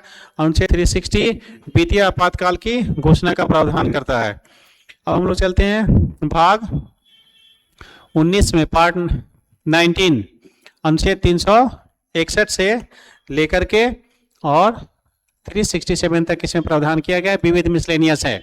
361 राष्ट्रपति एवं राज्यपाल एवं राज प्रमुख अपने पदावधि के दौरान न्यायालय के प्रति उत्तरदायी नहीं होंगे, ये प्रावधान किया गया। उनसे 362 निरस्त हो गया है, समाप्त कर दिया गया। उनसे 363 किसी भी संधि समझौता अनुबंध सगाई सनद या अन्य समान साधनों से उत्पन्न विवादों में किसी भी न्यायालय का क्षेत्राधिकार नहीं होगा, ये वर्णित किया गया। उनसे 364 राष्ट्रपति लोक अधिसूचना द्वारा निर्देश दे सकता है कि किसी अधिसूचना में विनिर्दिष्ट विषय संसद या किसी राज्य के विधानमंडल द्वारा बनाए गए कोई कानून किसी महापतन हवाई अड्डे पर लागू होगा या नहीं होगा, ये राष्ट्रपति तय करेंगे। अनुच्छेद 365 अगर कोई राज्य केंद्र सरकार के निर्देशों का पालन करने में विफल रहता है तो राष्ट्रपति को यह मानने का अधिकार है कि उस राज्य में संविधान के अनुसार शासन नहीं चलाया जा रहा है। इस स्थिति में राष्ट्रपति को कार्रवाई करने का अधिकार प्रदान किया गया। अनुच्छेद 366 अनुसूचित जाति के को परिभाषित करता है। इसके बाद अनुच्छेद 367 संविधान की व्याख्या करने के लिए दिशा निर्देश का प्रावधान करता है। आगे हम लोग चलते हैं भाग 20 में संविधान संशोधन की बात करें। 368 इसमें जो है अनुच्छेद आता है हमारा 368 जिसके अंतर्गत संविधान में संशोधन का प्रावधान किया गया। अमेंडमेंट्स ऑफ द कॉन्स्टिट्यूशंस संविधान में संशोधन किस तरह से किया जाएगा, ये प्रावधान किए गए हैं। आगे हम लोग चल रहे हैं अनुच्छेद भाग 21 पार्ट 21 इसमें आर्टिकल 369 से लेकर के 392 तक की बात की गई है। अस्थायी माध्यमिक एवं विशेष प्रावधान किए गए, temporary transitional and special provisions हैं। जैसे अनुच्छेद 369 संसद को राज्य सूची के कुछ विषयों में कानून बनाने की अस्थायी शक्ति प्रदान की गई। अनुच्छेद 370 निरस्त हो गई, समाप्त हो गई है। अनुच्छेद 371 कुछ राज्यों के लिए विशेष प्रावधान करता है, जैसे नागालैंड, महाराष्ट्र, गुजरात आदि है। अनुच्छेद 372 संविधान के लागू होने से पूर्व बनाए गए किसी कानून के न्यायिक समीक्षा से संबंधित प्रावधान करता है। अनुच्छेद 373 राष्ट्रपति को कुछ विशेष विषयों में निवारक निरोधक के तहत व्यक्तियों के संबंध में आदेश जारी करने के सशक्त अधिकार का प्रावधान करता है। इसके बाद अनुच्छेद 374 संघीय न्यायालय के न्यायाधीशों के रूप में प्रावधान और संघीय न्यायालय में लंबित कार्यवाही से संबंधित प्रावधान के विषय में वर्णन करता है। अनुच्छेद 377 भारत में स्थित सभी न्यायालय प्राधिकरण एवं अधिकारी संविधान के प्रावधानों के अनुसार ही अपने अपने कार्य करेंगे, ये प्रोविजंस करता है। अनुच्छेद 376 उच्च न्यायालयों के न्यायाधीशों से संबंधित प्रावधान करता है, यानी इसमें उनके वेतन और भत्ते की बातें की जाती है। अनुच्छेद 377 भारत के नियंत्रक एवं महालेखा परीक्षक के संबंध में प्रावधान करता है, उनके वेतन एवं भत्ते से संबंधित है। अनुच्छेद 378 लोक सेवा आयोग के से संबंधित प्रावधान करता है। इसके बाद अनुच्छेद 379 का 91 379 से 9391 तक ये निरस्त हो चुका है, समाप्त किया जा चुका है। अनुच्छेद 392 जो है राष्ट्रपति को संविधान के कार्यान्वयन में आने वाली मुश्किलों को दूर करने के अधिकार देता है। इसके अंतर्गत राष्ट्रपति को जो है संविधान के अनुसार कार्य को सुनिश्चित करने के लिए आवश्यक बदलाव, संशोधन या अपवाद करने की अनुमति प्रदान करता है। और अब आते हैं हम लोग भाग 22 पार्ट 22 अनुच्छेद 393 टू 395 393 से 395 तक संक्षिप्त नाम, प्रारंभ, आधिकारिक निरस्तियां। एंड 393 जो हमारा है हिंदी में कुछ कानूनों का संक्षिप्त शीर्षक, प्रारंभ, अधिकरण, पाठ तथा निरसन निर्दिष्ट करता है। और 394 जो है राष्ट्रपति को संविधान का प्राधिकृत हिंदी पाठ प्रकाशित करने का अधिकार प्रदान करता है। और उनसे 395 समाप्त किया जा चुका है। तो अब ये हम लोगों ने अभी तक देखा कि इस पूरे संक्षिप्त संविधान में हम लोगों ने जो देखा, जो विश्लेषण किया, ये बताता है कि हमारे पास संविधान में कुल भागों की जो संख्या है ये 22 है, स्पष्ट है। अब भागों का जो उपभाग किया गया उसे हम लोग भाग के रूप में नहीं काउंट करते हैं, तो भाग की संख्या 22 है। और उसी तरह अनुच्छेदों की कुल संख्या जो है 395 है। अगर कहीं भी ऐसा 395 से ज़्यादा बताई जाती है तो आप उन्हें उनसे शोकआउट कर सकते हैं कि बताइए हमें 396 वाला अनुच्छेद क्या कहता है, या अगर सब आर्टिकल्स हमारा है यानी कि उप अनुच्छेद है तो उसे आप अनुच्छेद के रूप में कैसे सम्मिलित करते हैं। ये सारा इस अनुच्छेद 1 से लेकर के और 395 तक को मैंने यहाँ पर डिटेल्स एक संक्षेप में हमने उसे एक्सप्लेन कर दिया। तो आगे इसके आप खुद जस्टिफाई कर सकते हैं, जहाँ भी जो भी आपके पास उपलब्ध मिलते हैं सोर्सेज या वीडियोज जो भी हैं, तो उससे आप वेरीफाई करके इससे आप मैच करके आप सही क्या है गलत क्या है आप उसे स्वयं जज कर सकते हैं।